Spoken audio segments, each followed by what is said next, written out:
Seguimos aquí en Canal Nacional de Informaciones CNI, siempre planteando las cosas como son. ¿Qué tengo por aquí? Déjame ver. Bueno, yo no sé si ustedes reconocen la señora Yoko Ono.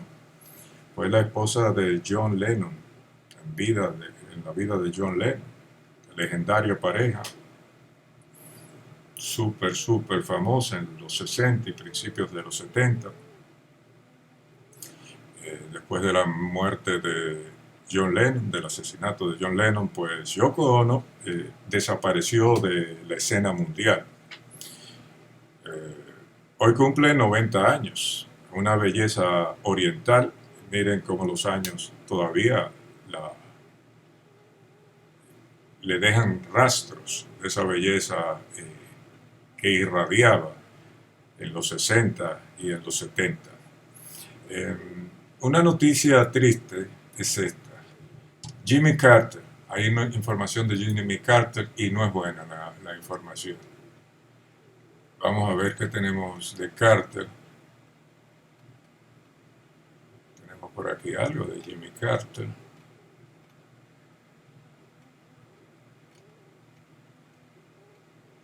Bueno, el expresidente estadounidense Jimmy Carter en tratamiento de hospicio.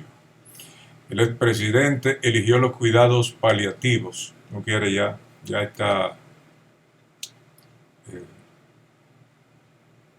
preparado para dar el paso a la otra vida. El Centro Carter anunció hoy, después de una serie de breves estadías en el hospital, que Carter, de 98 años, decidió pasar el resto de su tiempo en casa con su familia en lugar de someterse a más procedimientos médicos.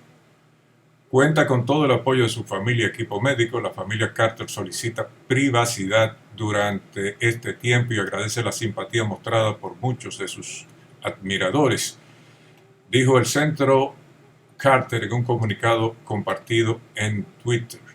Y este hombre ha sido de los grandes presidentes de Estados Unidos, a pesar de no ser rimbombante, a pesar de solamente ocupar un periodo gubernamental, pues aportó mucho, no solamente a la democracia en los Estados Unidos, sino también a la democracia mundial. Fue el 39º presidente de los Estados Unidos, gobernó el país del 77 al 81, de 1977 al 81. Había sido gobernador del estado de Georgia del 71 al 75 y de senador de la Asamblea General de Georgia del 62 al 66. Fue galardonado con el Premio Nobel de la Paz en el 2002 por sus esfuerzos para encontrar soluciones pacíficas a los conflictos internacionales, impulsar la democracia y los derechos humanos y fomentar el desarrollo económico y social. Su mandato como presidente de los Estados Unidos estuvo marcado por importantes éxitos en política exterior, como el Tratado del Canal de Panamá, los acuerdos de paz Camp David entre Israel y Palestina, entre Egipto e Israel, el Tratado SALT con la Unión Soviética y el establecimiento de relaciones diplomáticas con la República Popular China. Él la concretizó, aunque se debe aclarar que ahí dio un paso importante el gobierno de Richard Nixon y específicamente el secretario de Estado de esa época, Kissinger. Vivió sus momentos más tensos con la crisis de los rehenes de Irán. De hecho, eso lo hizo perder las elecciones apabullantemente en contra de Ronald Reagan. Pero desde que abandonó la Casa Blanca, se dedicó a la mediación de conflictos internacionales y apoyo a causas humanitarias. Fundó con su mujer Rosalind el Centro Carter en 1982, cuando salió del gobierno, que ha jugado un papel fundamental en las democracias. Carter creo que estuvo 2 veces aquí. Sé que estuvo en el 90, ante la crisis surgida por el shock entre Juan Bosch y Balaguer, esas elecciones reñidas. Y no sé, creo que sí, si no estuvo, jugó un papel fundamental también en el traspaso de mando en el 78 al Partido Revolucionario Dominicano por parte del Partido Reformista y el doctor Balaguer. Un hombre aparentemente bueno, un hombre que siempre buscó la paz y la concordia entre los pueblos, pues parece que tiene los días contados. Y les cambio de tema. Ustedes conocen a este señor, Hugh Jackman, uno de los grandes del cine. Él es australiano y, y le mandó un bombazo a la monarquía inglesa. Creo que vive en Inglaterra. Cuando Lady Di, dice él, se casó con el príncipe Carlos, su padre trajo champán. Pero tras la muerte de la reina, el actor australiano Hugh Jackman ve a su país en camino de convertirse en una república, es decir, Australia, que pertenece a la Commonwealth. El corte de la Commonwealth ocurre sin resentimientos, pero inevitablemente, dice la estrella de X-Men. La estrella de Wolverine, Hugh Jackman, explica su actitud hacia el estatus político de su Australia natal en una entrevista con la BBC. Hablando en el programa de entrevistas Sunday with Laura Cuthbert de BBC, Jackman dice que la acepción de la monarquía británica a una república es inevitable. Él mismo no tiene rencores hacia el rey Carlos III, pero una salida de la Commonwealth es un desarrollo natural de un país. El actor es hijo de inmigrantes británicos, nació en Sydney y creció allí, pero tiene ciudadanía australiana y británica. Por lo que usted puede ver, él tendrá las dos ciudadanías, pero se siente, aunque sus padres son británicos, ingleses, se siente más australiano que otra cosa por ese tipo de declaraciones. Y no es la única, ya creo que Barbados hizo lo propio. Y la monarquía es algo que pertenece hasta el siglo XIX y usted dirá, bueno, pero se ha mantenido, hay países que la tienen, como el caso de Inglaterra, que es su mayor exponente, el caso de España, que estuvo interrumpida por el gobierno militar de Franco, pero hay otros países, el caso de Holanda, el caso de Dinamarca, el caso de Noruega, el caso de Suecia, pues tienen todavía monarcas en economías que se consideran sólidas. Pero eso es un contraste. ¿Por qué? Porque ¿qué es la democracia? ¿Cuál es uno de los símbolos mayores de la democracia? Lo que más vende de la democracia, que todos los hombres ante la vista de la ley son iguales. Y la monarquía que plantea una especie de pase de lo mortal a lo inmortal, donde por usted ser hijo de alguien que fue rey, pues entonces usted goza de todos los beneficios que un mortal común tiene que fajarse a buscarla. Las grandes sociedades tienden a eliminar ese tipo de beneficios personales. Y yo creo que con la muerte de Isabel II, que podrá usted quererla o no, ella pudo mantener ese imperio británico lo más que se pudo. Fue una mujer respetada y fue una mujer que cohesionó todo ese mundo colonial con Inglaterra y la Gran Bretaña, todo eso a favor de ellos. Desapareció ella y ya no es lo mismo. Vamos a ver qué más tenemos.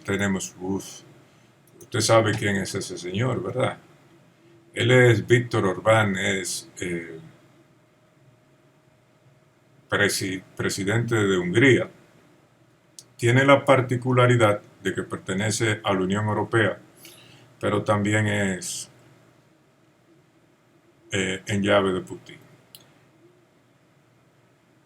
Da unas declaraciones interesantes, porque sucede que Orbán depende del petróleo y el gas ruso. no quiere aventurarse y está navegando en dos aguas. Vamos a ver cómo sale de ellas. Dice Orbán que primero cascos, luego tanques, luego aviones de combate. El primer ministro húngaro teme que Europa se esté deslizando hacia la guerra. Mientras tanto, el ministro de Defensa, Boris Pistorius, ese es alemán, advierte de una victoria rusa. Si Putin se saliera con la suya, eso sería solo el comienzo.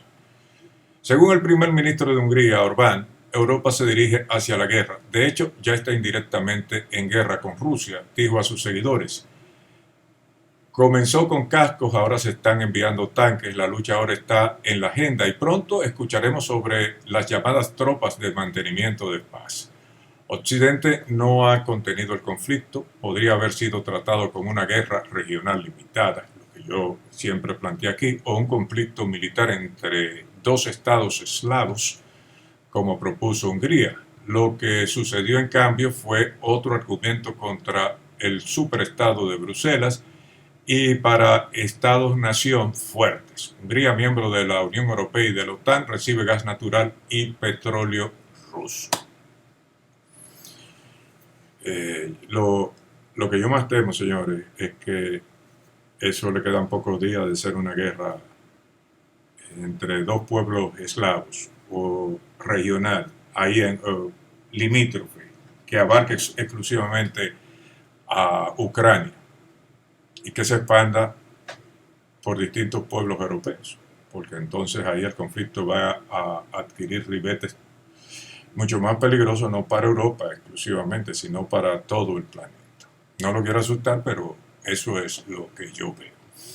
Otra noticia, esta la dejé yo ayer para comentarla un poquito más tarde. Vamos a ver.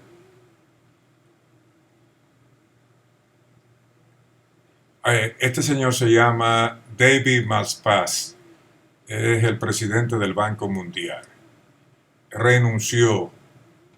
La cuestión del papel del Banco Mundial frente a la crisis económica y climática. Parece que renunció, pero fue que lo renunciaron en el directorio, acusado de escepticismo climático, crítico con el multilateralismo y hostil a las reformas de la institución con miras a financiar mejor a los países en desarrollo.